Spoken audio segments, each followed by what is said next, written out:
Hello, and welcome to another Rouge unit of the week. And today we're taking a look at the Super M60. The Super M60 was a cooperative venture by Teledyne Continental and General Dynamics in the mid-80s. They essentially created an update package for M60s which was designed for the foreign market. The American military wasn't as interested at this time as they were replacing their M60 fleet with the M1 Abrams.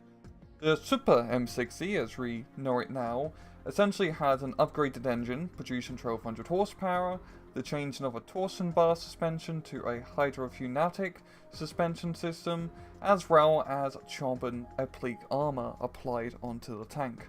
And even though the tank now weighs just under 10 tons more compared to a standard M60, thanks to its new engine, it could move more faster. As well, it also had an improved stabilization system which allowed it to shoot more accurately while on the move. They ended up offering this upgrade package onto the foreign market, and no one was really interested. By this time, Leopard 2 and the M1 Abrams was entering onto the market, and countries which were interested in upgrading their tank fleets were just going to go for the brand new tanks. And also, by the end of the Cold War, a lot of militaries weren't really interested in buying foreign military equipment.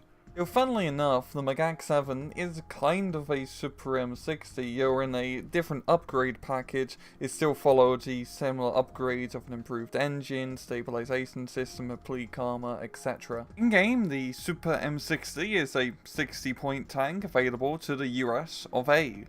And it has two weapons. So we have the 105mm cannon with 38 rounds of ammunition, 2.1 km range, 60% accuracy, 40% roll on the move, 15 AP, and a rate of fire of 10 rounds a minute and 3 high explosive power.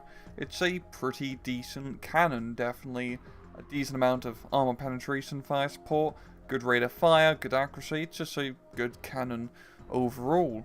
And then you have your standard complementary American 50 cal machine gun. Down to miscellaneous stats, it has 13 frontal armor, 8 at side, 4 at back, and 3 out top. 10 HP, a big size with medium optics, a speed of 70 km off-road, 110 on the road, poor stealth, a good autonomy of 500 km, it is a prototype, and is type restricted to mechanized, armored, and motorized decks. In battle, the Super M60 may not be super, but it's a little bit of an underrated tank. Compared to some of the other American offerings, it's one that you see much less on the battlefield, and I do think for a good reason. If we compare it to the other standard 60th point American tank, the regular old M1 Abrams, it's honestly a little bit of a toss-up between the two. Basically, the Super M60 is better in the anti-tank role, thanks to its higher AP, but the M1 Abrams is a bit better in the general support role, because it has the extra machine gun, as well as the added armor.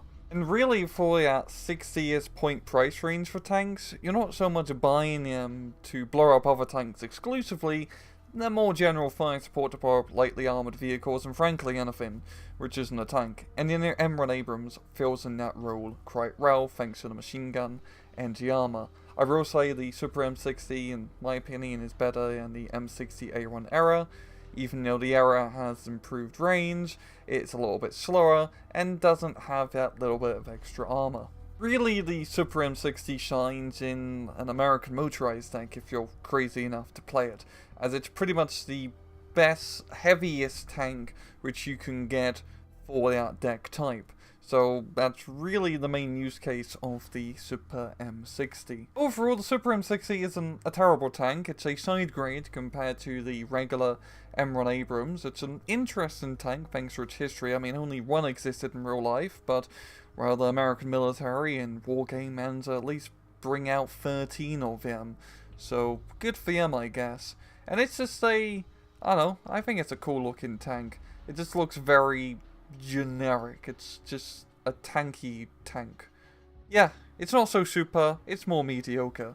And well, I'm gonna leave it off at that. This has been another Rouge unit of the week. I hope you guys enjoyed the video, and as usual, please just take it easy.